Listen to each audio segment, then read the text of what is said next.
এই প্রথম খুব সম্ভবত ইনকিলাব মঞ্চের দায়িত্বশীল হিসেবে প্রথম কোথাও কথা বলছি, কোনো অনুষ্ঠানে এসেছি। তবে আক্ষেপের ব্যাপার হলো শহীদ শরীফ ওসমান হাদিকে সকলে স্মরণ করে, সকলে তার কথা বলে, তার সিলসিলা জারি রাখার কথা বলে।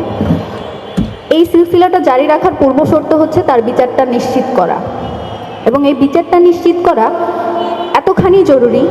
আপনারা এটা সকলেই জানেন, শহীদ শরীফ ওসমান হাদি শহীদ হওয়ার মাধ্যমে আরও অনেককে বাঁচিয়ে দিয়ে গিয়েছে। তার এক জীবনের বিনিময়ে আরও অনেকের জীবন এখনও পর্যন্ত নিরাপদ আছে। যাদের জীবন নিরাপদ আছে তাদেরকে আমরা সব জায়গায় কথা বলতে দেখি, শহীদ শরীফ ওসমান হাদিকে স্মরণ করতে দেখি, তার কথা বলে ভোটও চাইতে দেখি, কিন্তু তার বিচারের কথা বলতে দেখি না। তো এটা আমার আক্ষেপের জায়গা, যেহেতু এখানে অনেক মিডিয়া আছে। তার থ্রুতে আমি জানালাম যে আপনারা যতবার শহীদ শরীফ ওসমান হাদিকে বেচার পাশাপাশি তার বিচারটাও দাবি করবেন। এটা আপনার জীবনের জন্যই বেশি জরুরি, বাংলাদেশের স্বাধীনতা সার্বভৌমত্বের জন্যই জরুরি। যারা বাংলাদেশপন্থী রাজনীতি করতে চান তাদের প্রথম এবং প্রধান কর্তব্য হওয়া উচিত, যারা বাংলাদেশের স্বাধীনতা সার্বভৌমত্ব নিয়ে যারা কথা বলে, যারা স্বাধীনতা সার্বভৌমত্বের লড়াই জারি রাখে, তাদেরকে যারা খুন করে তাদের চিহ্নিত করে বিচারের আওতায় আনাটাও খুব বেশি জরুরি, আপনাদের নিজেদের জীবনের জন্য ও আপনাদের রাজনীতির জন্য। সেকেন্ড ফেজে যাই। আজকে যে আয়োজনটা হয়েছে তরুণ কলাম লেখক ফোরাম এবং ডাকসুর আয়োজন, ডাকসুর মুক্তিযুদ্ধ গণতান্ত্রিক আন্দোলন সম্পাদক হিসেবে আমি আমার ডাকসুর অন্যান্য সম্পাদককে যারা এই আয়োজনের সাথে ছিল তাদেরকে ধন্যবাদ জানাতে চাই। এবং এই সিলসিলাটা জারি রাখা তো আসলে সবার জন্যই জরুরি। সিলসিলা জারি রাখার প্রয়োজনীয়তা কেন বলছি, আমাদের লড়াইটা আসলে খুব স্বল্প সময়ের না, আমাদের লড়াইটা দীর্ঘ। যেভাবে শহীদ শরীফ ওসমান হাদি ভাই বলতেন যে দাসত্ব যে জমিনের নিশ্চল নিয়তি, লড়াই সেখানে সর্বোত্তম ইবাদত। আমরা মনে করি যে বুদ্ধিবৃত্তিক লড়াই, যে সাংস্কৃতিক যে লড়াই, এটা আমাদের জিহাদ।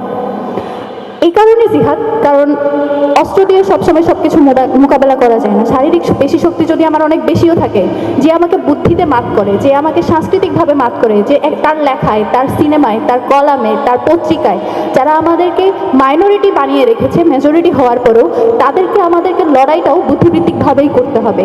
এই বুদ্ধিবৃত্তিক লড়াই শুরু করেছিলেন বলেই শহীদ শরীফ ওসমান হাদিকে টার্গেটেড হতে হয়েছিল। তো সেই জায়গা থেকে আমাদের যেটা প্রথম দায়িত্ব সেটা হচ্ছে আমাদের আগামী প্রজন্ম, তাদেরকে সেভাবে যোগ্য হিসেবে, সেভাবে স্কিল হিসেবে, বাংলাদেশপন্থী হিসেবে গড়ে তোলা। শুধুমাত্র স্কিল থাকবে, অনেক মেধা থাকবে, আমি অনেক কাজ করব, আমি অনেক সুশীলতা করব, আমি অনেক ছায়ানট করব, আমি অনেক উদ্দীচি করব, আমি অনেক প্রাবন্ধিক ভাষায় কথা বলবো, কিন্তু আমার সেই কথার মধ্যে যদি আমার বাংলাদেশপন্থী মনোভাব না থাকে, আমার কাজটা যদি অন্য একটা দেশকে সার্ভ করা হয়ে থাকে, তাহলে সেই কাজের, সেই সম্মানের, সেই যে আমার কন্ট্রিবিউশন, সেটা তো আর কোনো দাম থাকলো না। তো সেটা জারি রাখার অন্যতম মাধ্যম হিসেবে বই পড়া, এবং বইয়ের যে বাংলাদেশ পন্থা নিজেদের কাজের মাধ্যমে তৈরি করা, সেটার একটা অন্যতম মাধ্যম হচ্ছে বই মেলা, বই পড়া। তো সেটার যে আয়োজন, সেটার জন্য সবাইকে ধন্যবাদ।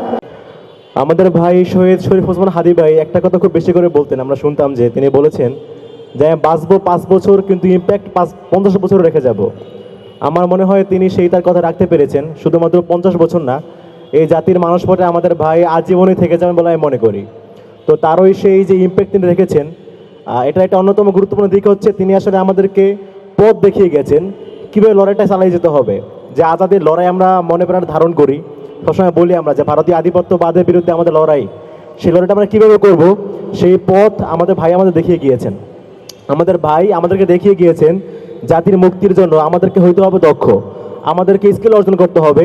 ভাই বলতেন যে এখনের যুগ হচ্ছে স্পেশালাইজেশনের যুগ, অর্থাৎ আমি সব বিষয়ে আমি সব কিছু জানবো, এটার যুগ এখন না। আমরা কোনো একটা বিষয়ে দক্ষ হয়ে উঠবো, এই শিক্ষা ভাই আমাদের দিয়ে গিয়েছেন। তো সেই জায়গা থেকে ভাই যে আমাদেরকে বলে স্কিল অর্জন করার জন্য, তার ধারাবাহিকতায় বাংলাদেশ তরুণ কলম লেখক ফোরাম এবং ডাকসুর উদ্যোগে আজকের যে বইমেলা আয়োজিত হয়েছে, এই জন্য আমি ধন্যবাদ জানাচ্ছি যে আমাদের আসলে জাতির মুক্তির জন্য হাদি ভাইয়ের দেখানো পথ অনুসারে স্কিলফুল হওয়ার বিকল্প নাই। সেই স্কিল অর্জন করার যে ধারাবাহিকতা এবং ভারতীয় আধিপত্যবাদের বিরুদ্ধে আমাদের যে লড়াই করার তীব্র মানসিকতা, সেই মানসিকতা আজীবন জারি থাকবে, এই আশাবাদ ব্যক্ত রেখে। এবং আমাদের হাদি ভাইয়ের যে সর্বশেষ ওসিয়ত যে আমি মারা গেলে বিচারটুকু করেন, সেই বিচারটুকু পাওয়ার প্রত্যাশা ব্যক্ত রেখে আমি আমার সংক্ষিপ্ত শেষ করছি। ধন্যবাদ সবাইকে। আসসালামু আলাইকুম।